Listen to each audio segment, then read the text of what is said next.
Hey guys, Andrew Esquivel here, back with another review, and today I'm going to be reviewing an outdoor omnidirectional amplified HDTV antenna. Quite a mouthful. This antenna comes courtesy of a company called 1byone. Now, because this is an outdoor antenna, and this is Illinois we're talking about, outdoors, the kind of temperature and weather that I don't even bother saying the number that it is or the conditions outside. I just say, hey, it's Illinois outside. Yeah. It's been kind of crazy. Barely even getting into spring, not even really spring yet. We've already had 2 tornadoes. So how about that? So this thing better be able to hold its own. Otherwise it's going to be going bye-bye in the wind. But let's go ahead and take a look at it, because something tells me this will do a little better than standard antenna, at least aerodynamically speaking. So this right here is the antenna itself, and it comes with a few things that you're going to need to mount it outside. For right now, we have it inside. And I have it this way because it'll be much easier to explain the features and how everything's put together when it's not attached to something on the roof. So, what we have is essentially a saucer-shaped kind of device. And that's what I was talking about, the wind issues possibly being a little bit more aerodynamic. Now, it comes with all this plastic hardware that is mounted with some simple screws that you can kind of thumb in and thumb out. And look in the top, this is what it looks like. So, pretty compact, not very big, about the size of a dinner plate, honestly speaking. And honestly, it feels like cheap plastic, but it is UV resistant, so at least it's not going to get sun bleached or have an issue with discoloration, hopefully, from being outside.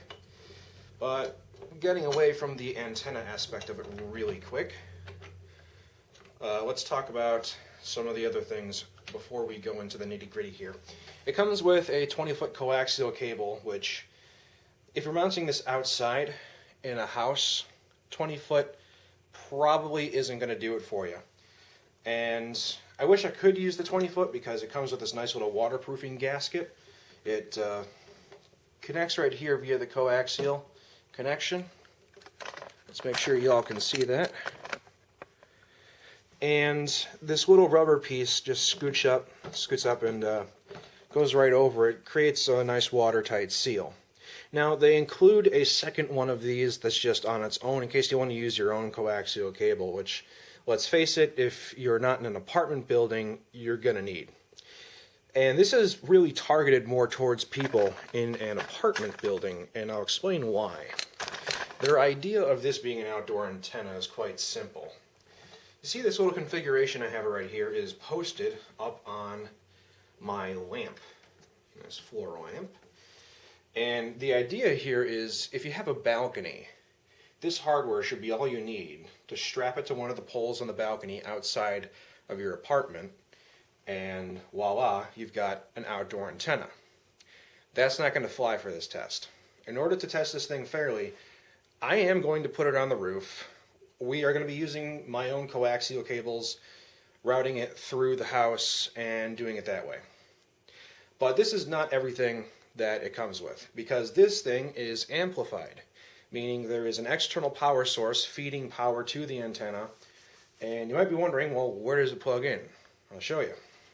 If you follow me down the road of tech spaghetti, as I like to call it, you will see the end of the coaxial cable, which terminates to this little power system. This power system gets connected to something like your power strip or directly in the wall. I would probably do a power strip just so you can get some surge protection in case there's a lightning storm, but totally up to you. And the power connection comes in here, and it drives power directly via the coaxial cable.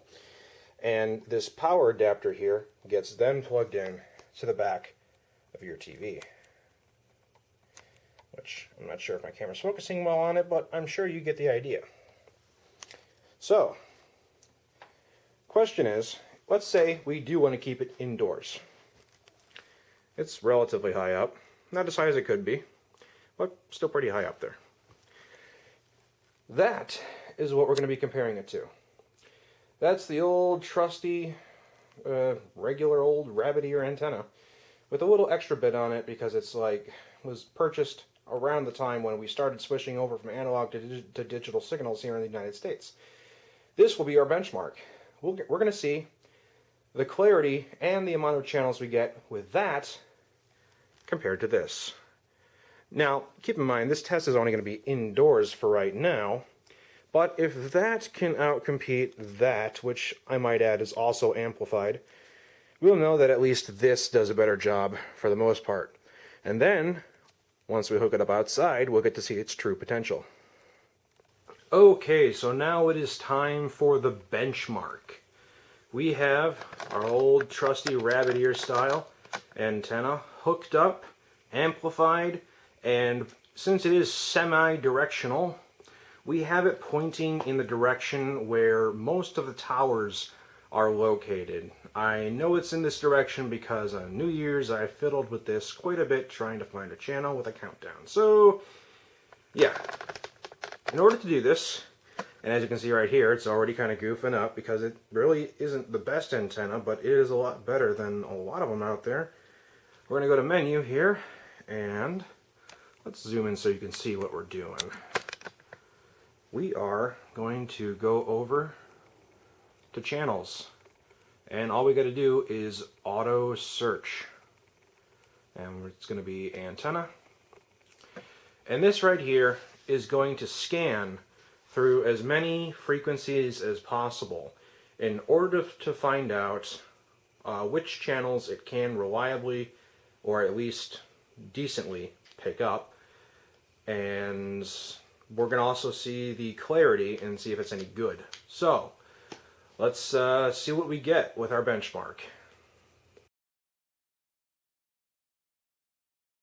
Okay, so with this antenna we were able to pick up 27 digital channels. Notice none are analog because the United States law has changed and there are no analogs to pick up anymore.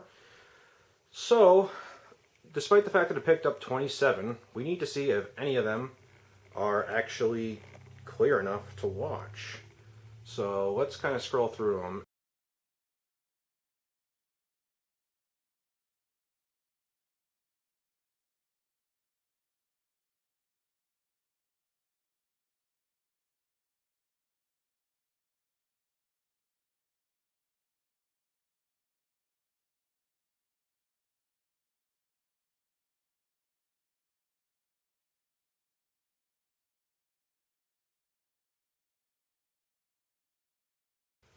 So now we're back all the way down to channel 5. Okay, so even on channel 5 we got artifacting and we have a situation where it doesn't want to load anything. So we know how many channels the standard amplified rabbit ear based semi-directional antenna will pick up, and we do know that at least half of them came in very distorted in an undesirable manner.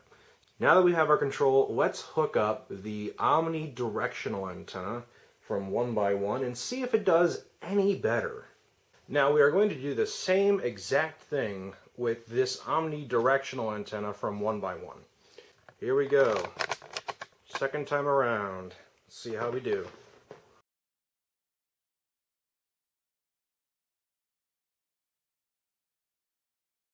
Okay, so we have found 35 digital channels. That is indeed more than we found with the other antenna. But the question is, are they clear enough to view properly? Well, let's take a look. Here comes the tedious part. So, going back, we start at channel 5, and already we know this channel on the other antenna was very skippy and had a lot of artifacting. Let's move up through the list and see.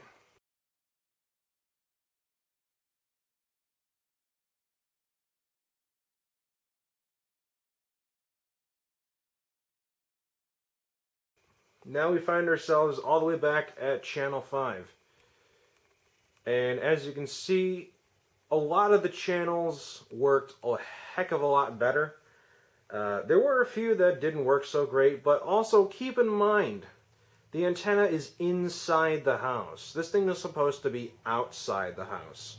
It claims to have a 60-mile range, and if that's to be the case, it's going to have to be outside in order to achieve that particular specification. So let's talk about the construction, which is very important because, like I was saying before, this is Illinois. In the winter, we get temperatures that go way into the negatives. We got really heavy snowfall. In the summer, we got hail, rain, tornadoes, general high winds. It can be blistering hot, things like that we all have to take into consideration when putting something that's going to be permanently affixed outside. So here's my concerns. The plastic is, well, plastic. It's not really thick, and I have some concern that given the right circumstances, like high winds and hail, shortly before a tornado comes, and we've had plenty of tornadoes in this area, so I'm sure it'll happen again this year sometime. I'm not sure that this plastic quality is going to hold up to a piece of ice being flown across at relatively high speeds. And the reason I'm kind of judging the plastic up here based on basically the plastic I see down here. The plastic is thin, and they have a design that they use that reinforces the plastic to make it more rigid without using a full fill technique. So basically, instead of having a solid through and through piece of plastic, it's hollowed out but has certain patterns and designs that go through it that keep it from limping and such. Now, only time is going to tell. The weather is always changing here in Illinois, and it can change in the blink of an eye. So, now that we've seen that it functions much better than a standard indoor antenna that is amplified, I'm going to assume that it's going to do even better outside. So now all that remains is to plug this up outside and see how well it works. Now, one of the things I do have a concern about is the coaxial cable and the amplification for it. The coaxial cable is 20 feet. In order to make this a permanent fixture outside on the roof in the best possible spot that I can get it, the cable may have to be longer than 20 feet, and the longer the cable is, the more degradation you'll start to see towards the end of a cable in the amount of power that it can receive, considering that the power is all the way at the base of the TV. So it has yet to be seen if our coaxial cables that we're going to use will show any signs of issue with power degradation over a longer span. Now, it doesn't say anything in the instructional booklet or the box about maximum cable length and power degradation, so we're just going to have to see how it works with our own testing. Before we go and put this up on the roof, I figured it'd be fun to take it apart and see exactly what's on the inside. To flip it over, it's only held in by 4 Phillips screws, so it shouldn't be that hard to disassemble. So this is what the first layer of electronics looks like as we go through opening up the device. But let's go deeper into the electronics here. So we got this red wire that goes all the way around, and we have some metal plates on plastic, which I'm not entirely sure how everything works here because it's not exactly a traditional antenna, but there is a small circuit board under all of this, so I'm going to remove this layer right here and see what's under it. So I got the screws removed, and being careful, this is pretty much it. The little circuit board right here is where the coaxial cable comes into connection, and I guess this metal plastic saucer along with this wire right here is more or less the antenna. So take a kind of a closer look at everything that goes on the bottom side here. Those 4 screws just hold the mounting bracket in place, and as I was saying, the coaxial is this little circuit board. So there's not really much to this device. Okay, so just to show you guys that everything still works, I've got the antenna back where it was before, and I've got the Channel 7 news going on. It's just a commercial, but I just wanted to show you that everything is just as before. Even though I took it apart, there really wasn't much to fiddle with. So now it's time to go ahead and put it on the roof and see how we do. Due to unfavorable weather that has been plaguing me recently, it did take a while to mount the antenna outside, but it is nice and high, perched upon a spot where it should get pretty good reception. Now the 20-foot cable that came with it is drawn all the way down here. There's a little extra cable from the outside. But here's where things get hairy. This is what I was talking about when it comes to power degradation. The coaxial cable connects right in here, and then this goes inside of the house. Now in the basement, we have to route a line from one end of the house to another. This means the overall length of the cable is far greater than 20 feet. This is where the cable from the outside of the house comes to the inside. I clearly marked which cable goes all the way up to the TV by using a white wire, much like the one that came with the antenna. This cable is a 50-foot white wire from RCA, and it's not mounted on anything yet, but I do have the connection, and it goes up through the ceiling, and it exits the wall through here, goes into the amplification unit, and then to the TV. Now for the final test, we're going to do exactly what we did before and see how many channels we get and see how clear the channels are.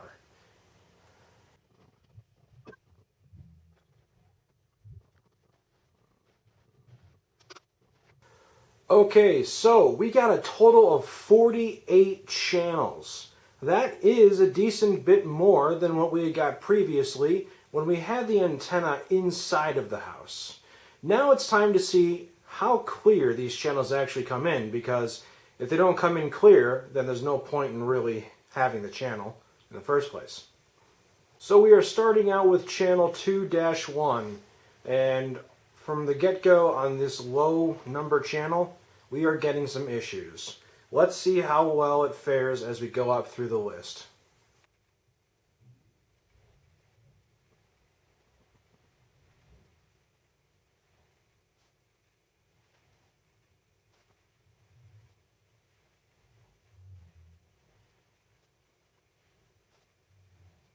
And now we are back to the lowest channel on the list. Okay, so here are my final thoughts on the product. First, we're going to go over the cons really quick.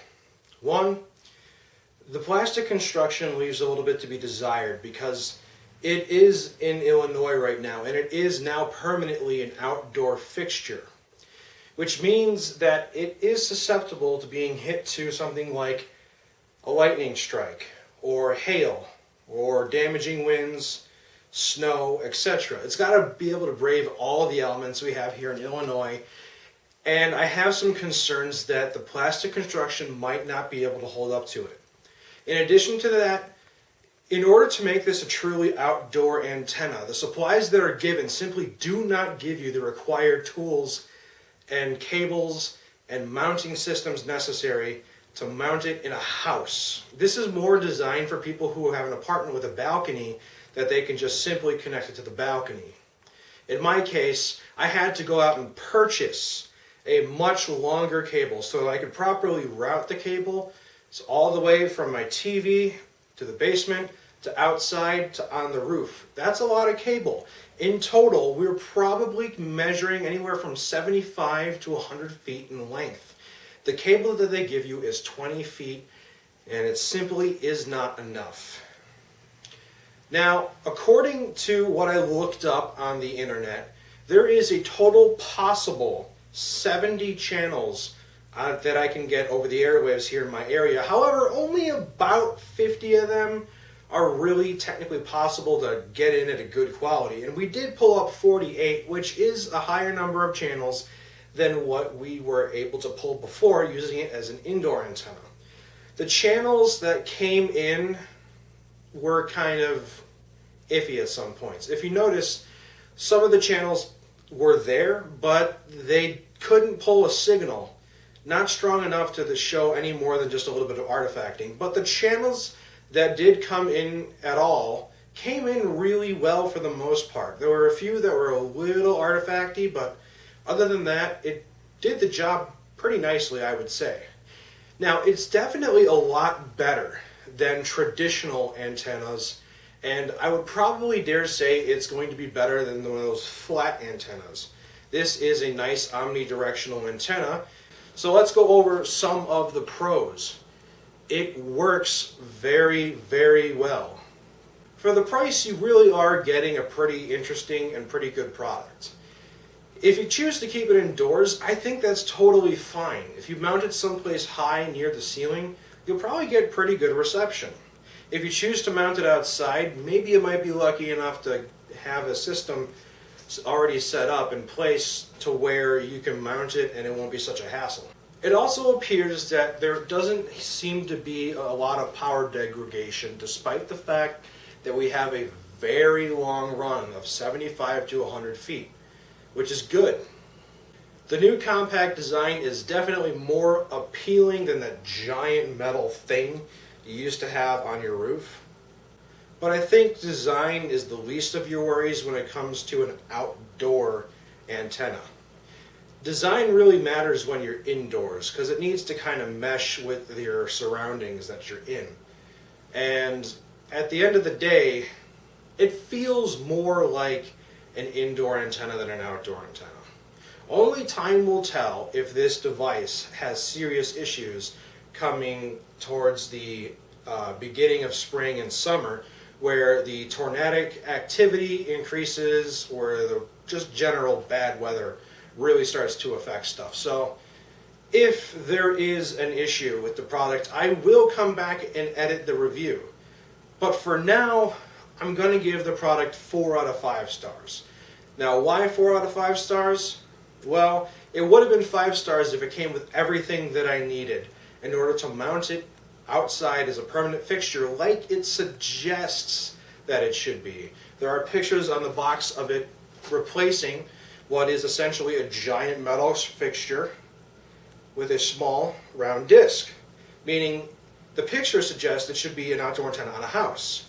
The instructions suggest that it should be an outdoor antenna on the balcony of an apartment. The hardware that comes with the device suggests that it's nothing more than an indoor antenna. So they really need to kind of nail what they're going for. You can't claim to be 3 things at once and only do one thing particularly well. In fact, unless you go all out and do like I did, you're not going to see the maximum benefit of the antenna, which means you're going to have to spend extra money on top of everything to get it to where you need it to be. And because it lacks the essential equipment to do so, I'm taking off a star. But I'm keeping 4 stars because the performance of the product is very good. I think it's pretty awesome, and although I wouldn't necessarily recommend it as an outdoor antenna, I do recommend it as an indoor antenna. So with that being said, that is the conclusion. So thanks for watching, guys. Hope it helped. Don't forget to comment, rate, subscribe, show your friends, check out my other videos. I got plenty of them, and I'll see you next time.